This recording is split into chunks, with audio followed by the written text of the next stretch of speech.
बिस्मिल्लाहिर्रहमानिर्रहीम। अस्सलामुअलैकुम।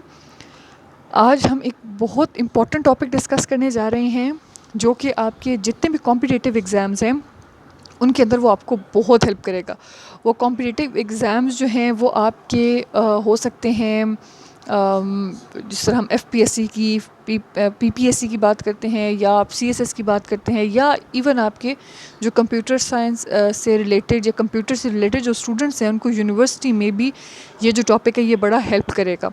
और वो टॉपिक हमारे पास है फाइल सिस्टम इन ओएस।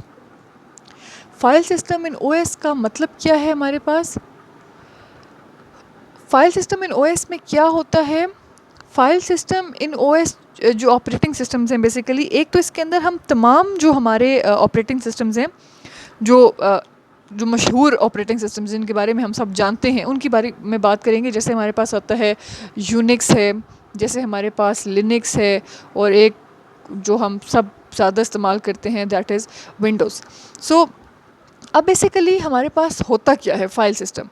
देखिए, एक बात जो है वो आप याद रखें कि जो ऑपरेटिंग सिस्टम है, कोई भी ऑपरेटिंग सिस्टम जो है, उसकी जो सबसे इम्पॉर्टेंट फंक्शनैलिटी है वो है आपके पास फाइल सिस्टम। अब ऑपरेटिंग सिस्टम की बेसिक फंक्शनैलिटी या जो मेजर मैंडेटरी फंक्शनैलिटी है वो फाइल सिस्टम क्यों है? क्योंकि हम, अगर आप अपनी नोटिस करें अपनी जो हमारी कंप्यूटर के साथ की जो ज़िंदगी है या कंप्यूटर को जो हम यूज़ करते हैं उसके अंदर हम सब हर वक्त जो है वो फाइल्स बना रहे हैं। ठीक है, हम लोग हर वक्त डील कर रहे हैं फाइल्स के साथ। अब वो फाइल्स क्या हो सकती हैं? आप खुद भी अगर नोटिस करें, आप हमेशा डॉक फाइल्स बना रहे हैं, जो आप जो विंडोज़ वाले लोग हैं ज़्यादातर एमएस वर्ड के थ्रू बनाते हैं। आप पीपीटीज़ बना रहे हैं जो आपकी प्रेजेंटेशंस होती हैं वो जिसमें आप उसमें इस्तेमाल करते होते हैं। फिर इसके बाद आप देखें तो आप पीडीएफ बहुत इस्तेमाल करते हैं, वो हम फाइल्स जो फाइल्स हैं वो बनाते हैं। फिर इसी तरीके से आप अगर पिक्चर्स वाली साइड पे आ जाते हैं तो जेपीजे, इसके बाद पीएनजी, ये सारे वो फॉर्मेट्स हैं जो आप पिक्चर्स की फाइल्स बनाने में इस्तेमाल करते हैं। इसी तरीके से फिर आपके पास आ जाती है MP3, MP4। ये मैं आपको सिर्फ मशहूर ज़माना टर्म्स बता रही हूँ जिससे आपको पता चले कि ये जितनी चीज़ें जिसका मैंने अभी जिक्र किया है ये सब जो हैं ये बेसिकली फ़ाइल्स हैं। ठीक है, ये सारी चीज़ें जो हैं दीज आर फाइल्स। अब फाइल्स क्या हैं? अगर हम सबसे पहले फ़ाइल को समझ लें कि फ़ाइल क्या चीज़ है, तो फ़ाइल बेसिकली कुछ भी नहीं है बल्कि सिर्फ और सिर्फ दिस इज़ डेटा। ये हमारा डेटा है। ये वो डेटा है जो हम किसी तरीके से भी गैदर करते हैं। वो गैदरिंग आपकी डेटा की जो है वो किसी ऑडियो की फॉर्म में हो सकती है जिसको हम MP3 कहते हैं, कोई वीडियो हो सकती है, कोई तस्वीर हो सकती है, कोई आपका और रिटन फॉर्म में कोई चीज़ हो सकती है। वो बेसिकली डेटा है जिसको हम नाम देते हैं फाइल्स का। और फिर हमें एक सिस्टम रिक्वायर्ड है जो हमारी फाइल्स को सेव रखे, और जब हमें चाहिए हो उसको वो फेच भी कर दे, यानी कि वो हमें ला भी दे। तो इन जो छोटी सी हमने डिस्कशन की है उससे हमें जो बात समझ आई है वो ये कि फ़ाइल सिस्टम क्या करता है। फ़ाइल सिस्टम करता है स्टोर और करता है फेच डेटा को, या आसान लफ्ज़ों में आप डेटा की जगह पे फ़ाइल भी कह सकते हैं। So basically what is a file system? File system in any operating system is a system which stores and fetch data for users के लिए स्टोर भी करता है डेटा को, और फिर eventually when the user ask the operating system to fetch that data, तो वो उसको फेच भी करके ले आता है, यानी कि हासिल भी कर लेते हैं हम वो डेटा वापस। अब इसकी एग्जांपल देखिए क्या है, या एग्जांपल भी नहीं, सिंपल सी बात है कि हम एक मैं आपको एग्जांपल दे देती हूँ कि आप जो हैं वो एक दिन एक मूवी डाउनलोड करते हैं। ठीक है, आप एक दिन कोई भी MP4 जो फॉर्मेट है ना आपका, उसमें अब आप कर लेते हैं कोई एक मूवी डाउनलोड। अब एक तो बात हमें पता है, ये बात भी हम डिस्कस कर चुके हैं पिछले लेक्चर्स में, नहीं तो आपको बेहतर पता होगा कि जो रैम है जिसको हम रैम कहते हैं दैट इज़ वोलेटाइल मेमोरी, यानी कि वो टेम्प्रेरी मेमोरी होती है, उसके अंदर चीज़ें ठहरती नहीं हैं। तो अगर तो हम MP4 में डाल दें, MP4 जो हमने डाउनलोड की है मूवी उसको हम डाल दें रैम में, तो वो तो सिंपल सी बात है कि जब तक हमारा PC लैपटॉप जो भी मशीन है वो ऑन रहेगी तब तक तो हम उसको ले सकते हैं। अदर देन दैट हम उसको फेच नहीं कर सकते, और जब हम रीबूट करेंगे तो वो उड़ जाएगी वहाँ से, वो तो होगी कहानी ख़त्म। अब अगर आप ये देखें कि अगर हम इसको उसमें नहीं डालते, जो हमारी रैम टेम्प्रेरी मेमोरी है, हम उसमें डालते हैं जो हमारे पास स्टोर होती है, जिसको हम कहते हैं आपकी हार्ड डिस्क है, ठीक है। अब ये हमने डाल दी हार्ड डिस्क में, और हार्ड डिस्क का मतलब ये है कि ये हो गई है जी परमानेंटली स्टोर। अब एक तो हार्ड डिस्क पे स्टोर कैसे होती है, ये भी एक पूरा अलग टॉपिक है, ये भी इंशाल्लाह कवर करेंगे कि हार्ड डिस्क पे चीज़ कैसे स्टोर होती है, डेटा फाइल्स किस तरीके से स्टोर होती है। लेकिन फ़िलहाल हार्ड डिस्क है एक परमानेंट स्टोरेज की जगह जहाँ पर परमानेंटली स्टोर हो जाती है। अब देखें, बात समझने वाली ये है कि ऐसा क्या होता है कि जब आप एक दिन में डाउनलोड करके जाते हैं और उसको डाउनलोड्स के किसी फ़ोल्डर में रख जाते हैं, अगले दिन आप फिर वहाँ पे आते हैं तो आप जब ओपन करते हैं आपको फिर वो मिल जाती है। पहले दिन आपने स्टोर किया, अगले दिन आपने उसको फेच करने की कोशिश की और आपको वो मिल भी गई। तो इसका मतलब क्या हुआ कि कोई पीछे सिस्टम था जो काम कर रहा था आपकी एब्सेंस में भी, और उसने उसके आपके डेटा को जो है वो संभाल के रखा, स्टोर करके रखा, and then when you asked for that data, that system fetched that data for you. So this is basically called file system. अब आ जाते हैं अपनी इंपॉर्टेंट टर्म्स की तरफ। ये हमारा था बेसिक सा इंट्रोडक्शन जो हमने हमारे डिस्कस करना था ज़रूरी। अब हम डिस्कस करते हैं जो हमारे पास मुख्तलिफ हमारे जो आपके हैं ऑपरेटिंग सिस्टम्स हैं, उनके अंदर कौन कौन से आप इस्तेमाल करते हैं। सबसे पहले अगर हम स्टार्ट करें विंडोज़ से, तो विंडोज़ के अंदर जब हम बात करते हैं फाइल सिस्टम की, तो दैट सिस्टम इज़ NTFS, ठीक है। ये बड़ा मशहूर है। जब आप विंडोज़ अगर अभी आपने इंस्टॉल की हों तो उसमें आपको नज़र आता होगा कि विंडोज़ की जो है वो NTFS है। इसी तरीके से जो पुराना था डॉस, जब हम इस्तेमाल करते थे उसमें FAT इस्तेमाल होता था, ये भी बड़ा कॉमन है, ये भी आपने सुना हुआ होगा। यूनिक्स जो है, यूनिक्स भी आपके पास एक सिस्टम ही है, उसके जो फाइल सिस्टम है उसको कहा जाता था यूनिक्स फाइल सिस्टम। ऐसे ही आपके पास एक और जो है दैट इज़ लिनक्स, और लिनक्स का जो है उसको हम कहते थे एक्सटेंडेड फाइल सिस्टम। तो ये हमारे पास तमाम उन फाइल सिस्टम्स के नाम हैं जो मुख्तलिफ ऑपरेटिंग सिस्टम्स के अंदर काम कर रहे होते हैं। तो ये अगेन इम्पॉर्टेंट आपके MCQs के पॉइंट ऑफ व्यू से, या आपकी जो टेस्ट की प्रिपरेशन उसमें आपको ये हेल्प करेगा कि विंडोज़ के अंदर NTFS है, डॉस के अंदर FAT है, यूनिक्स के अंदर यूनिक्स फाइल सिस्टम है, और लिनक्स के अंदर एक्सटेंडेड फाइल सिस्टम की जो फाइल सिस्टम्स हैं ये इस्तेमाल होते हैं। अब जो आपका कर्नल होता है ना ऑपरेटिंग सिस्टम का, इसकी भी वीडियोस आपको मिल जाएंगी बहुत सारी हमारे चैनल पे। कर्नल का जो एक सबसे इम्पॉर्टेंट मॉड्यूल है ना, जो कभी भी मिस नहीं किया जाता किसी भी ऑपरेटिंग सिस्टम के अंदर, वो होता है फाइल सिस्टम, ठीक है। ये हर कर्नल का सबसे इम्पॉर्टेंट पार्ट होता है, हम ऑलरेडी बात कर चुके हैं, मैंडेटरी पार्ट होता है, इसके अलावा उसका कोई गुजारा जो है वो नहीं है। अच्छा, अब हम आ जाते हैं कि बेसिकली फ़ाइल सिस्टम काम करता कैसे। ये तो हमने सारी चीज़ें डिस्कस कर ली, क्या क्या है, कैसे है, लेकिन अब हम डिस्कस करते हैं कि फ़ाइल सिस्टम काम कैसे करता है। अब काम वो क्या करेगा और कैसे क्या करेगा वो हमने डिस्कस कर लिया। अब कैसे वो काम करेगा, वेरी इजी। सबसे पहले जो आप यूज़र हैं, जो हम हो सकते हैं, कोई भी हो सकता है, यूज़र जो है सबसे पहले क्रिएट करता है फ़ाइल को, ठीक है। अब वो क्रिएट जो है करना, अगर हम आम ज़ुबान में बात करें, मुझे लगता है ज़्यादा जो लोग हमारे हैं वो क्योंकि यूज़ करते हैं विंडोज़ को, तो क्रिएट सर आप करते हैं, तो आप कैसे क्रिएट करते हैं कि आप डेस्कटॉप पे फ़र्स्ट करें, राइट क्लिक करें और उस पर आप करें कि एक कोई भी न्यू फाइल बना लें। अब आपने क्या किया, जो आप यूज़र हैं, आपने एक नई फ़ाइल जो है वो क्रिएट कर ली, ठीक है। सब फ़र्स्ट कर लें कि वो कोई डॉक फाइल है, ठीक है। अब ये जो डॉक फाइल है ये आप फ़र्स्ट करें किसी फ़ोल्डर में डाल देते हैं, ठीक है। आप फ़र्स्ट करें, आप FPSC की तैयारी कर रहे हैं, तो आप FPSC का एक फ़ोल्डर बनाते हैं और उसके अंदर जो है ना अपनी ये वाली फ़ाइल डाल देते हैं, जिसके अंदर आपने फ़र्स्ट करें फ़ाइल सिस्टम, उसका नाम रख दिया फाइल सिस्टम .डॉक। अब ये काम आपका हो गया ख़त्म, ठीक है। इसमें अब आपका काम यहाँ पर हो गया ख़त्म। आपने एक फ़ाइल बना दी, फ़ाइल बना के आपने FPSC के अंदर एक फ़ोल्डर बनाया FPSC के नाम का, और उसके अंदर आपने फाइल सिस्टम .डॉक की फ़ाइल जो है वो रख दी है। अच्छा, एक बात और यहाँ पे क्लिक कर दूँ कि जो ये है ना चीज़ जिसको मैंने FPSC का नाम दिया, this is called a folder. और फोल्डर और फाइल में क्या फ़र्क होता है कि फ़ोल्डर बेसिकली ये आपके पास एक कलेक्शन होती है ऑफ फाइल्स, ज़्यादातर तो वैसे कहते हैं ऑफ रिलेटेड फाइल्स, ठीक है। उसके रिलेटेड फाइल्स का वर्ड इस्तेमाल किया जाता है, रीज़न बीइंग कि जो आपके पास होता है ना, जो हम लोग बात करते हैं जब इसकी रिलेटेड फाइल्स की, उसमें इस तरीके से होता है कि जिस तरह डाउनलोड्स के अंदर तमाम वो फाइल्स पड़ी होती हैं जो डाउनलोड की गई होती हैं, और इसी तरीके से जो आपकी वीडियोस होती हैं उनके अंदर कोशिश की जाती है कि सिर्फ वीडियोस रखी जाएं। म्यूज़िक के अंदर म्यूज़िक, तो वो कैटेगरीज बनाई जाती हैं, तो उसके अंदर कोशिश ये होती है कि कलेक्शन ऑफ रिलेटेड फाइल्स रखी जाए, यानी कि रिलेटेड फाइल्स की आपके अंदर कलेक्शन जो है वो उसके अंदर मौजूद हो। ये हमारे पास हो गई, ये फ़ोल्डर हो गया। अब हमें जो है ना नज़र जो आ रहा है एक यूज़र को, वो सिर्फ यहीं तक आ रहा है, ठीक है।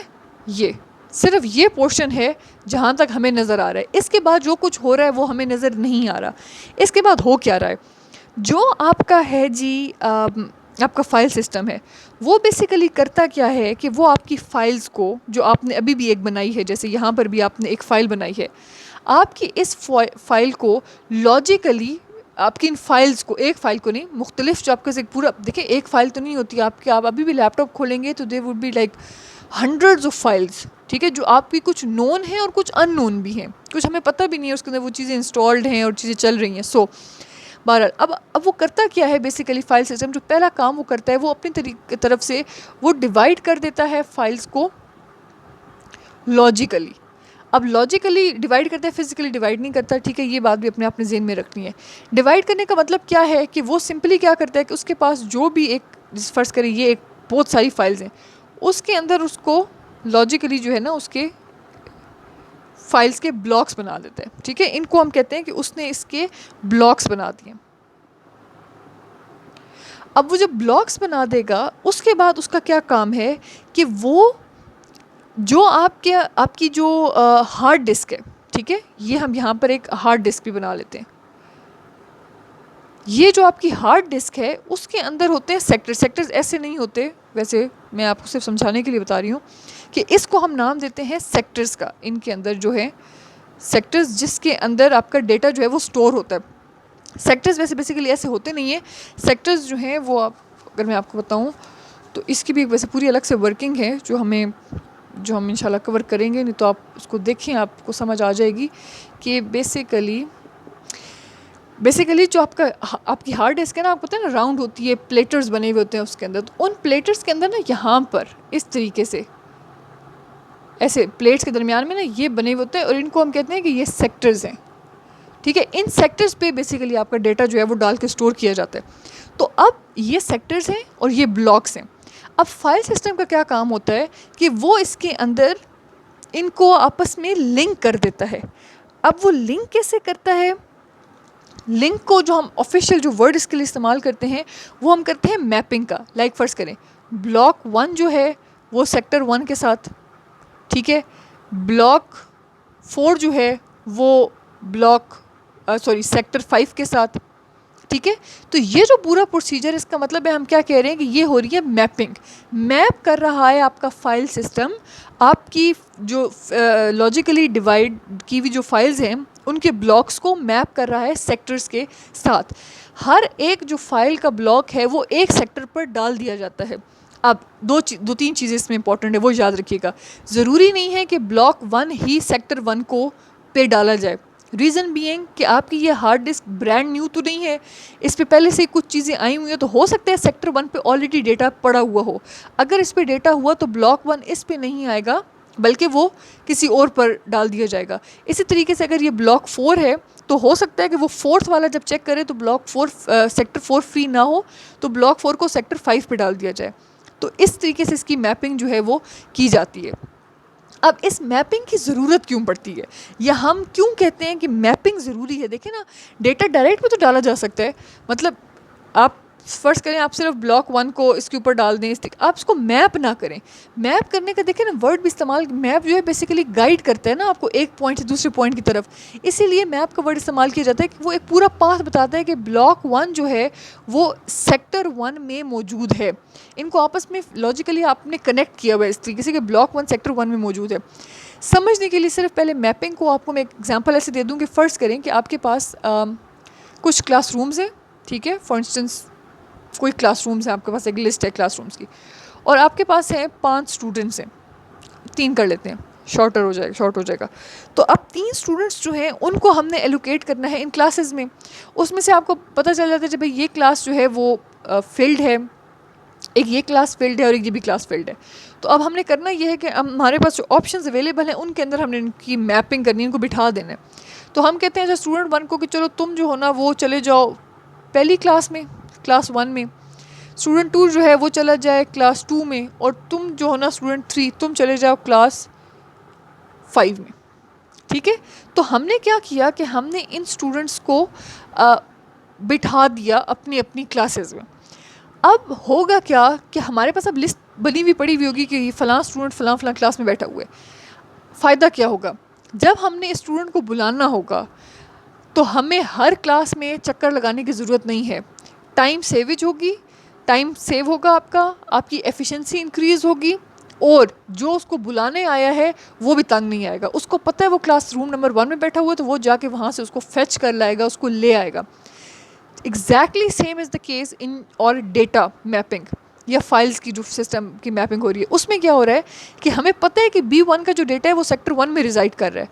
अब फ़ायदा क्या होगा कि जब हमने ये फ़ाइल, जब हम यूज़र जो हैं वो कहते हैं कि हमें ये फ़ाइल चाहिए, हम उसको क्लिक करते हैं, हमें वो एग्जैक्टली उसी जगह पर मिल जाती है। तो अब क्या हुआ कि ये सारा जो आपने काम किया, इससे फ़ायदा क्या हुआ कि इससे हमारी जो डेटा की फैचिंग है, डेटा को जो फैच करना है वो हो गया है आसान। तो हमने डेटा को फैच कर लिया, B1 था इधर, वो फैच कर लिया, और फिर उसके बाद जो भी बाकी हमारे पास थे हमने डेटा को फैच कर कर उसको जो है अच्छी तरीके से, हम जब भी हमें ज़रूरत पड़ा तो हमने उसको दोबारा से इस्तेमाल कर लिया। क्योंकि हमने जो बेसिक सबसे पहले बात की थी कि इसका 2 काम है, एक है उसके हमारे उसने स्टोर भी करना है और फिर उसके बाद उसने फैच भी करना है। तो हमने स्टोर भी करवा लिया, ब्लॉक्स बना के सेक्टर्स पे स्टोर करवा लिया, और फिर उसके बाद हमारा फैच करना भी आसान हो गया ड्यू टू मैपिंग। ठीक है जी, तो ये हमारे पास है file system in operating system. Operating systems के अंदर फाइल सिस्टम जो है वो क्या होता है। ओके जी, अब हम डिस्कस करेंगे एक और इसी के साथ का बिल्कुल टॉपिक है जो हमने अभी डिस्कस किया है फाइल सिस्टम का, और वो है फाइल एट्रीब्यूट्स। इसके अंदर हमने सिर्फ 2 चीज़ें डिस्कस करनी हैं, और वो हैं कि फ़ाइल पे ऑपरेशंस कौन कौन से हो सकते हैं और उसके एट्रीब्यूट्स जो हैं वो कौन कौन से हैं। इसमें आसानी से समझ आ जाएगी आपको चीज़ों की, बड़ी सिंपल सी चीज़ें हैं, कुछ चीज़ें हैं जो थोड़ी डिफरेंट हैं, उनको हम जो है वो डिटेल में डिस्कस कर लेंगे। अब सबसे पहला जो ऑपरेशन अलाउड है आपको करना ऑन अ फाइल, जो आपको ऑपरेटिंग सिस्टम आपको देता है इजाज़त, and that is to create a file. Very simple, आप अपनी फ़ाइल को, आपकी जो फाइल्स हैं आप उनको क्रिएट कर सकते हैं वेरी इजीली। अगर आप एक डॉक फाइल की बात करें जिसको हम कहते हैं MS वर्ड की, जब हम फाइल बनाते हैं विंडोज़ में, व्हाट यू डू इज़ कि आप राइट क्लिक करते हैं, और राइट क्लिक करने के बाद या आप MS वर्ड ओपन करते हैं, उसके अंदर कुछ टाइप करते हैं, और टाइप करने के बाद आप वो फाइल जो है सेव कर देते हैं, और वो आपने एक फ़ाइल क्रिएट कर दी है। ठीक है, अब जैसे ही आप फाइल अपनी क्रिएट करते हैं ना, तो उस फाइल के साथ कुछ एट्रीब्यूट्स जो है वो एडजस्ट हो जाते हैं। ठीक है, ये इस स्टेप के अंदर ये जितनी मैंने पॉइंट्स लिखे हैं ना, वो पहले ही पॉइंट के बाद आपके पास आ जाते हैं। अब क्रिएट करने के बाद क्या एट्रीब्यूट्स आ जाते हैं, वो एट्रीब्यूट्स होते हैं सबसे पहले उसका नाम। ठीक है, जैसे मैंने अभी आपको पहले बताया था कि आप फ़र्ज़ करें आप कोई एक फ़ाइल बनाते हैं, उसका आप नाम रखते हैं फाइल सिस्टम डॉट डॉक। तो इसके अंदर जो आपका ये फाइल सिस्टम है, ये जो है part, this is called the name of your file. ठीक है, और ये जो आपके पास डॉट डॉक है, ठीक है, डॉट के बाद जो है this is called the extension, या जिसको आप टाइप भी कह सकते हैं। ठीक है, कि वो कौन सी टाइप की फॉर्म फाइल है। अब इसके अंदर मैंने आपको पहले भी बताया था, इसके अंदर आ जाती हैं PDFs, .PDF, .PPT, .MP3, .MP4। ये जो सारी आपके पास डॉट के बाद का जितना पोर्शन भी है, that is called an extension. ठीक है, ये आपके पास एक एक्सटेंशन होती है जो आपकी फ़ाइल के बाद लगी हुई होती है।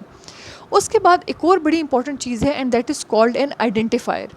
आइडेंटिफायर भी नाम होता है उस फाइल का, या उसको आसान लफ्ज़ों में आप समझ ले आइडेंटिटी होती है उस फाइल की। लेकिन फ़र्क क्या है, देखें ना, आपने तो नाम रखा था फाइल सिस्टम, तो आप तो इसी से आइडेंटिफाई कर सकते हैं, तो फिर आइडेंटिफायर की क्या ज़रूरत है। आइडेंटिफायर की या आइडेंटिटी की ज़रूरत कब पड़ती है, जब आपके पास ये जो आइडेंटिफायर है ये बेसिकली आपकी ज़रूरत नहीं है, ये ऑपरेटिंग सिस्टम की ज़रूरत है। ठीक है, ऑपरेटिंग सिस्टम को अपने लिए एक आइडेंटिफायर बनाना पड़ता है जिससे वो उसको आइडेंटिफाई करता है। मतलब इसका मतलब ये है कि जैसे आप किसी यूनिवर्सिटी में एडमिशन लेते हैं, वेरी इजी, एक आसान सी एग्जांपल से आप समझ लें।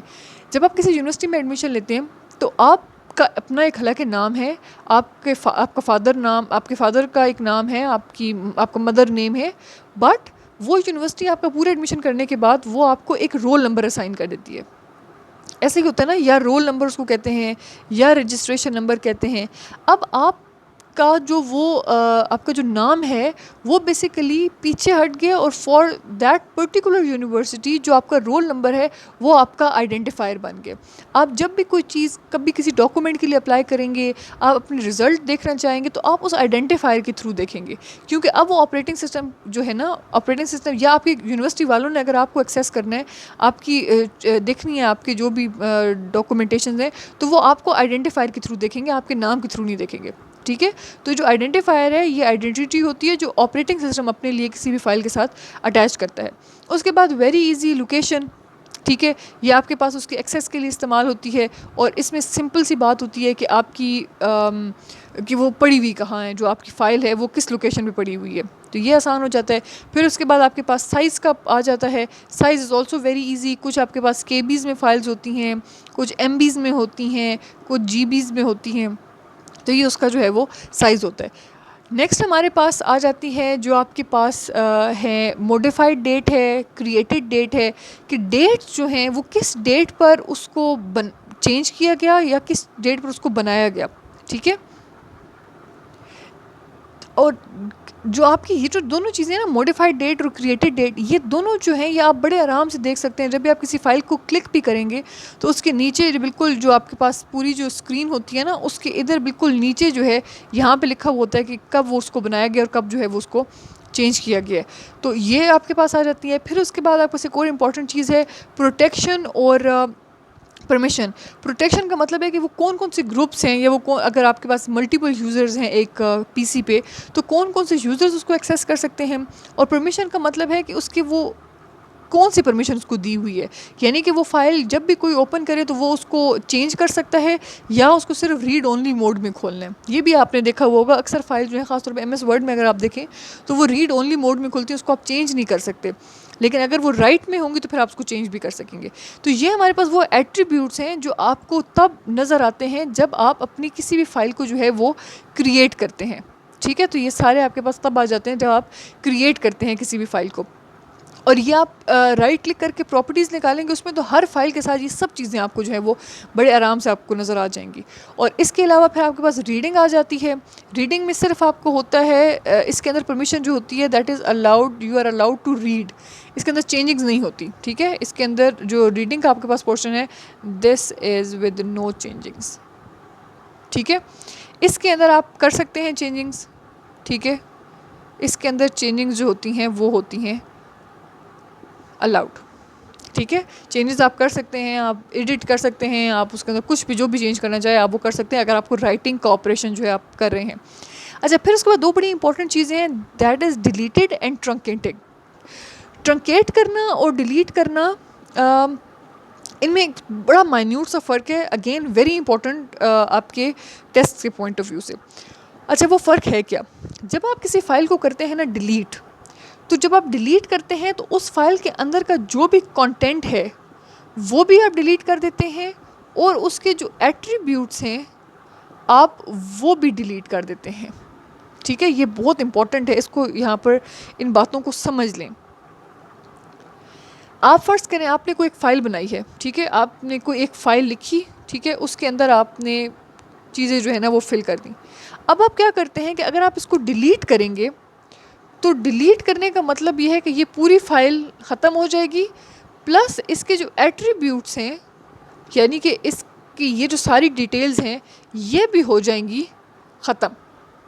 ठीक है, वेयर एज जो आपका ट्रंकेटिंग का प्रोसेस होता है, या अगर आप किसी फाइल को ट्रंकेट करेंगे उसके अंदर कंटेंट उड़ जाता है, लेकिन जो एट्रीब्यूट्स हैं वो अपनी जगह पर रहते हैं। ठीक है, ये चीज़ हो जाती है ख़त्म, जबकि जो आपके पास जो आपके एट्रीब्यूट्स हैं वो मौजूद रहते हैं। ठीक है, ये बात आपने याद रखनी है कि अब आप फ़र्ज़ करें कि अगर इस एग्जांपल को हम दोबारा देखें तो इसके अंदर अगर आप डेटा को मिटा दें, ठीक है, जो भी आपने लिखा हुआ था वो आप कर दें ख़त्म। तो उसमें क्या होगा कि उसमें आप इसको आपने कर दिया है ट्रंकेट, विच मीन्स कि एट्रीब्यूट्स जो हैं वो डिलीट नहीं होंगे, एट्रीब्यूट्स अपनी जगह पर ही रहेंगे। लेकिन जब आप वो फाइल ओपन करेंगे तो वो जो भी डेटा अंदर आपने ख़त्म किया था, ट्रंकेट किया था, वो आपको वापस नहीं मिलेगा। ठीक है, तो इसको आप कहते हैं ट्रंकेट करना। और एक और चीज़ मैं मिस कर गई हूँ इसके अंदर, दैट इज़ एक लास्ट पॉइंट जो है जो आपके ऑपरेशंस हैं उसके अंदर आ जाता है repositioning. Let me get the right marker. वो हमारे पास है रीपोजिशनिंग, और अगेन द नेम इंडिकेट्स कि अगर आप उसको रीपोजिशन कर देते हैं, ठीक है, मतलब ये कि अगर आपके पास जो वैसे चेंज करने का तरीका होता है ना वो ऐसे होता है कि अगर आप कोई भी चीज़ लिखते हैं ना ABCDEF कुछ भी आप लिखते हैं, तो अब जब आप चेंज करेंगे तो वो बेसिकली यहाँ से स्टार्ट होता है बाय डिफ़ॉल्ट। जो है ना राइटिंग का या फेचिंग का जो प्रोसेस है, अगर आपने डेटा वापस निकालना है तो वो यहाँ से शुरू होगा। लेकिन रीपोजिशन का मतलब है अगर हम यहाँ से कर्सर उठा के यहाँ पर कर दें तो अब आपका डेटा फेच होना यहाँ से शुरू करेगा और इसको वो कर देगा इग्नोर। ठीक है, so this is what we called repositioning. तो ये थी हमारे पास थोड़े से फाइल के ऑपरेशंस और एट्रीब्यूट्स। ये अब हमने दो लेक्चर्स को हमने दो इसके अंदर टॉपिक्स जो है एक लेक्चर के अंदर कवर कर लिए हैं, और इंशाल्लाह नेक्स्ट में आपको जो है वो और फाइल सिस्टम से रिलेटेड एक टॉपिक और होगा, एक लेक्चर होगा, तो उसमें हमारी बहुत सारी चीज़ें और भी कवर हो जाएंगी। Best of luck, happy learning and subscribe to our channel.